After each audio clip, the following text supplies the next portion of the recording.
Hello there, welcome back to the final video of the week. This is the Cheese Fest Central.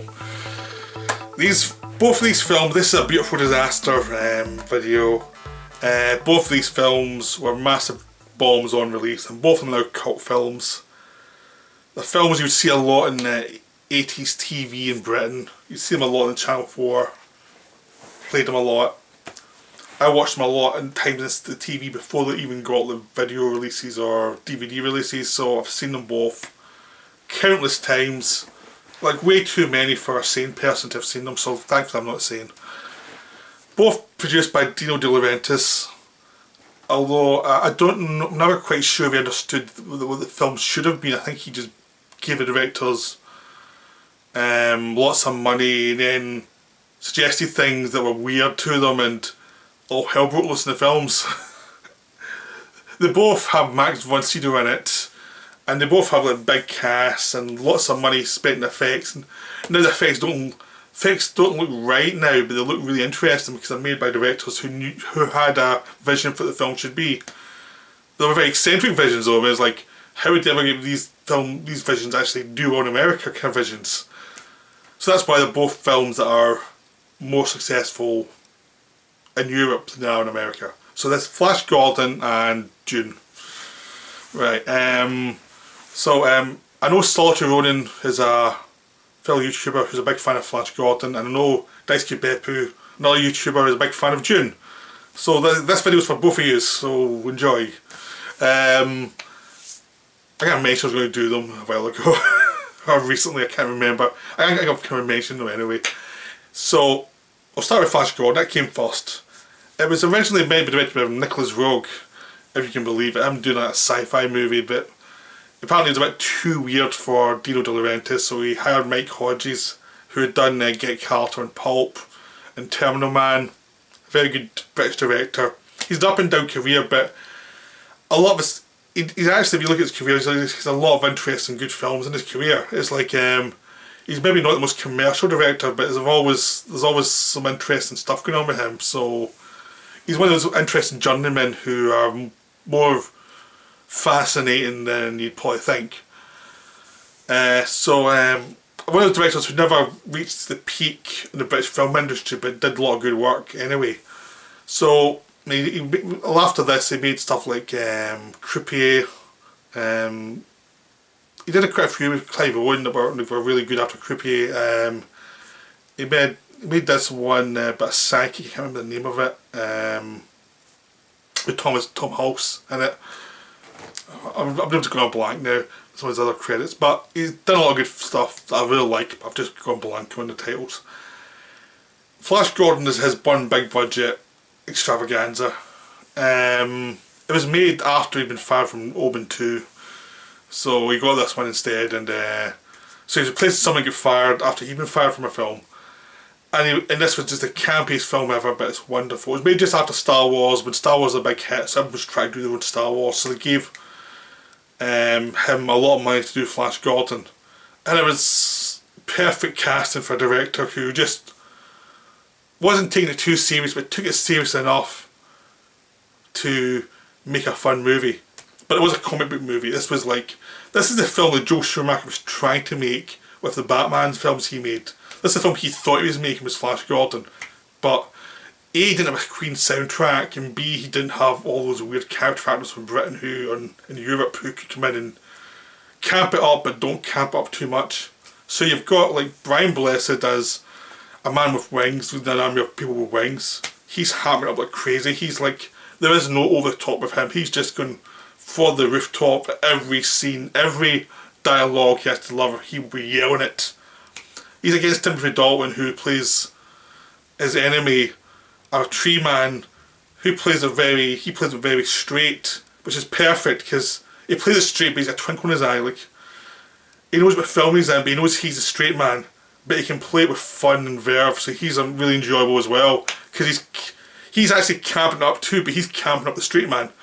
It's really different from what you normally get. It's actually a much more it's a very underrated performance because he's doing something really. He's kind of doing like the Errol Flynn thing and then doing a slight piss take out at the same time, which he also did in The Rocketeer. So he's great in it too. I mean, Timothy Dalton obviously was Bond, but he's actually much more fun. You see him. I really like him as Bond, but he's much more fun. You see him in these kind of films where he's just slightly taking the piss, but he's not letting you know too much. We see Looney Tunes, Rocketeer, this. He's just very good. Or I see him in Chuck, the TV show Chuck, where again he was taking the piss slightly, but it was just perfect for what he was doing, for the TV he was in. So with those two, with Sam Jones as the lead, he's a blank, which just makes it fun because he can't act to save his life, but it's hilarious to watch him. He's just perfect for Flash Gordon though. You've got T'Pol as the scientist, you've got Max Von Sydow hammering up as being merciless. There was no way he will, there was no camp that he will not go towards in this film. He just swirling his capes and trying to be evil as possible. It's great fun. There are other like Italian actresses as his henchwoman and his daughter's really slutty after Timothy Dalton and after Flash Gordon, and it's hilarious. And she has a cat fight with Dale Arden, played by Imelda Anderson, who's an actress I always quite liked from the 80s, but she never really got many parts.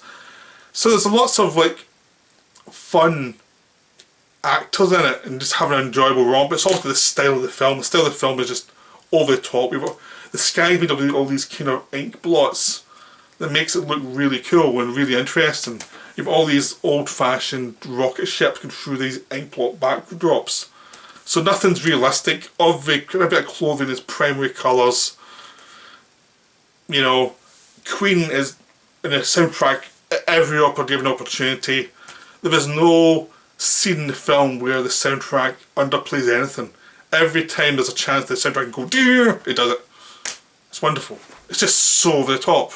It's just great. There was, and basically the whole plot starts because Ming the Merciless is bored, so he tries to destroy Earth because he's bored. And that causes his downfall because Flash Gordon has to come to the rescue, go to the planet Ming, join up with his enemies and destroy Ming. It's as ridiculous as it sounds, but it's wonderful. It's just a wonderful film. There is no depth to it, but that's what's great about it. There's no depth whatsoever, but the landscapes are beautiful, the characters are ridiculous, and it flies by in about 100 minutes, 110 minutes. It's really, it feels pretty fast paced for something that's very pantomime-ish.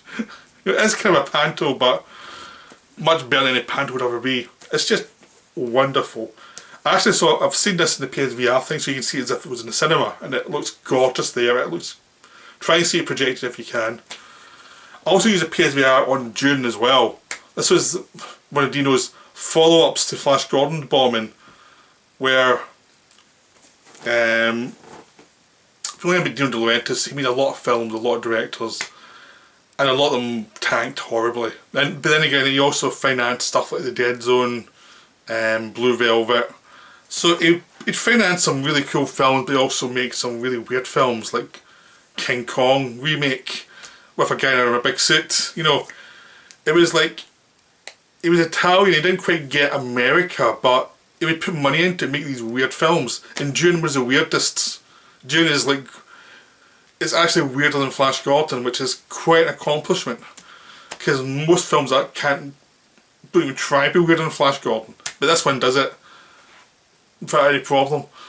Dune was like a notorious bomb. It was David Lynch's film after The Elephant Man. It was the film that almost ended his career because it was such a massive bomb.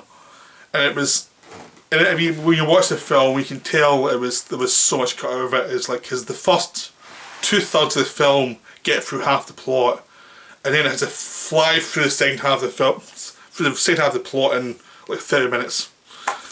Which does not make for a very cohesive film.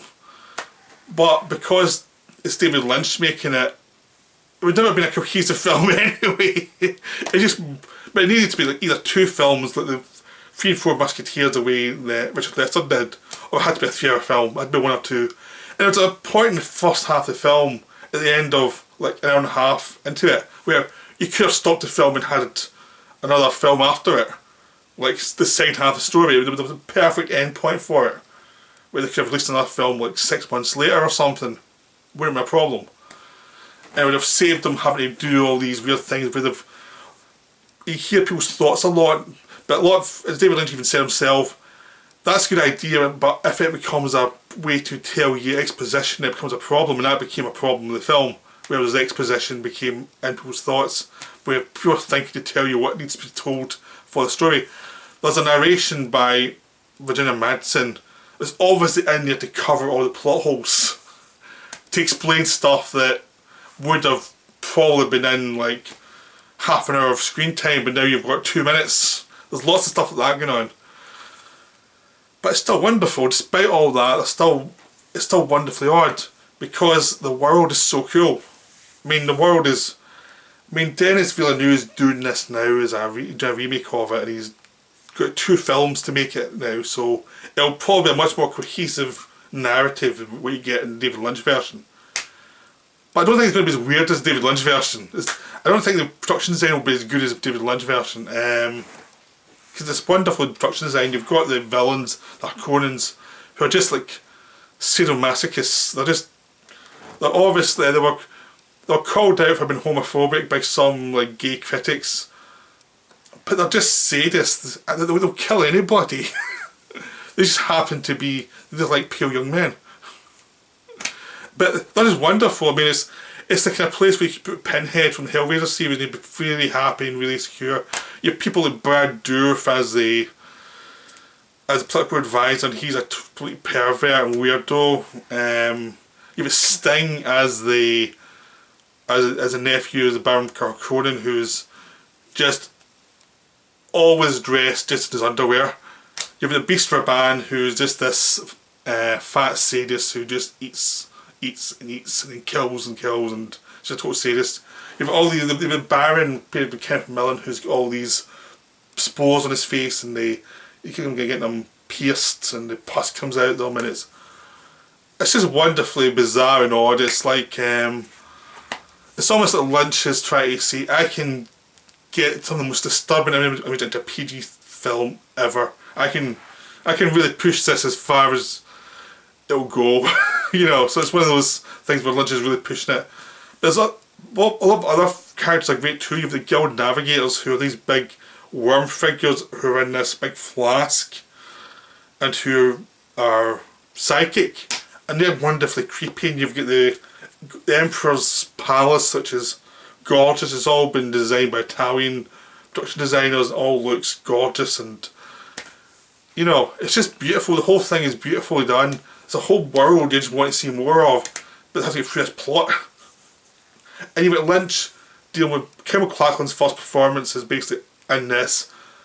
So he starts with Lynch, and he's a really weird performance because he's trying his best, but he's all these handicaps of half his performance has to be in voiceover, and he's watching, thinking something. You can tell what he's thinking, and then they do the voiceover, so it really negates the performance. So it really does not help, and he has to just do a lot of weird things, but it still works though because he's very committed, and he knows he's a straight man to all these weird characters.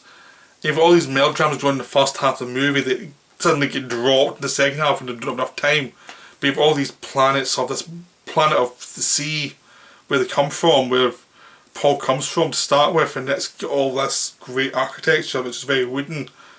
Then they leave that and they go to the Dune planet, and the Dune planet's all sandy and sand's everywhere. And that's wonderfully done. So the touch design is amazing. I mean, the whole world is amazingly done. Even with like 80 special effects, you still see the effect of the imagination. And when they fold space, they go from one part of space to the other, which feels magical. It's just wonderfully done. All these great sequences are wonderfully done, and just the plot has to be squeezed into this 2 hour runtime that you can't do it in, so it becomes this problem. Because it's obvious from the film that there was a good film there that just get totally destroyed by a runtime. They just needed to be a longer runtime or 2 films. That's all it needed. Because there's enough good stuff there that would have got them through. It might have not done great in America. I don't think it would have ever done good in America because it's so weird. But it would have done well in Europe. Even the cut down butchered version that we've all seen has been played in Europe for years, and they've got a lot of admiration because it's so beautiful. There's lots of wonderful stuff with the water, drips of water, and and Paul having waking dreams and all these sandworms and all these imageries of like all these like sci-fi kind of conventions use almost dream images, and Lynch is going between the waking world and the dream world.